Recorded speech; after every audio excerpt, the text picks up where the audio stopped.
Le Maroc est un pays riche en sites paléontologiques, avec de nombreux sites ayant révélé des traces et des empreintes de dinosaures.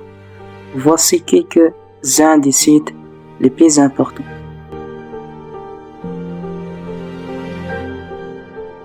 Imilchil, situé dans les montagnes des Haut-Atlas, Imilchil abrite une concentration exceptionnelle de traces de dinosaures datant du Jurassique moyen.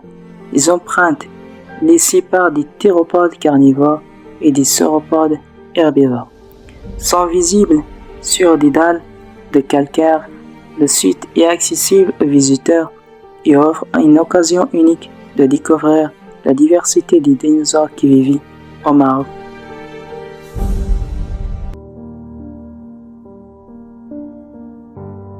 Le site Mgong Geopark, situé dans les montagnes du Moyen Atlas. Le Mgong Geopark abrite un site de fouilles paléontologiques où des ossements de dinosaures ont été découverts. Les dinosaures retrouvés à Mgong Geopark incluent des sauropodes herbivores et théropodes carnivores.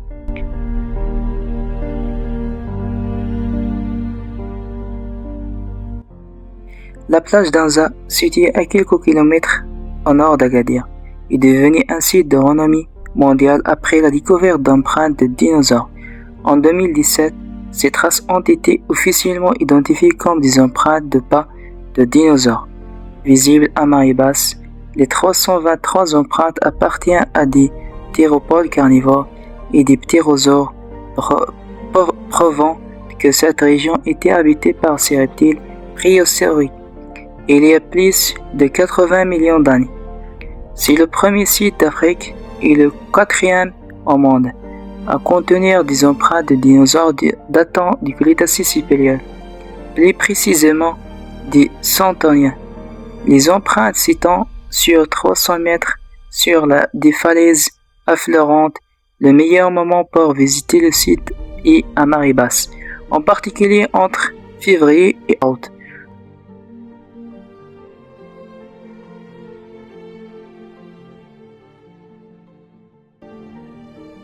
Les dinosaures sont un groupe de reptiles apparus il y a de 130 à 240 millions d'années au Trias, durant le Mésozoïque. Ces animaux se sont beaucoup diversifiés et peuplé la Terre en très grand nombre.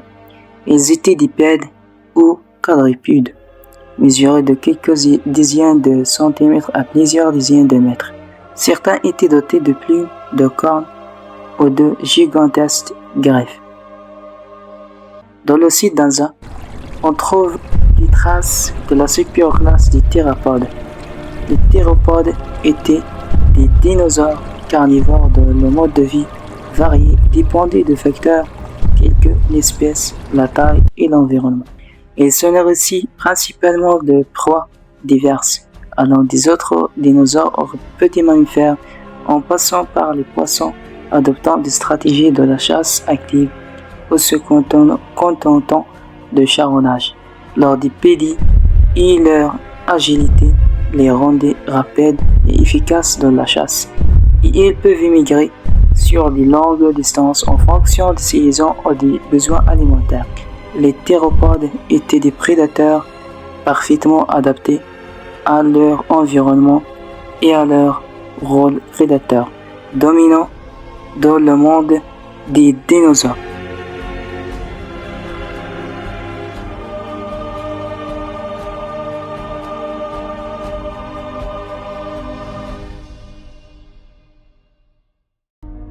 Dans ce site, on a trouvé aussi la place des ptérosaures, qui étaient des reptiles volants qui vivaient aux côtés des dinosaures pendant l'ère mésozoïque.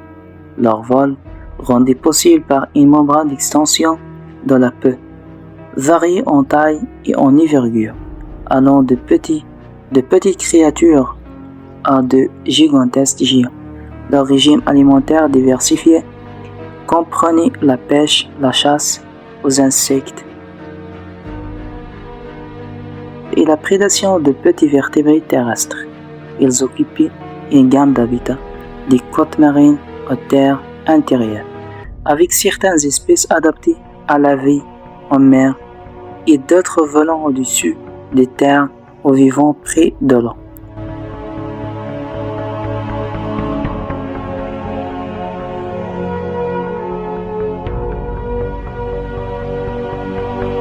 Un petit musée a été créé à proximité de Sedanza, dans un bâtiment mis à disposition par les autorités locales. Permet de sensibiliser les visiteurs à l'importance de ce patrimoine géologique et se présente des informations sur des dinosaures. En collaboration avec une association locale, des actions de sensibilisation sont menées auprès de la population. L'objectif est de préserver ce patrimoine unique et irremplaçable pour les générations futures. Le site est menacé par l'érosion marine, chimique et mécanique. Le musée de patrimoine géologique invite les particuliers à faire don de minéraux ou d'autres fossiles pour sensibiliser davantage le public. La préservation de Sedanza est un effort collectif impliquant les autorités, les chercheurs, les habitants locaux et les passionnés de géologie. Ce patrimoine unique doit être protégé pour la génération future, tout en continuant à fasciner les visiteurs du monde entier.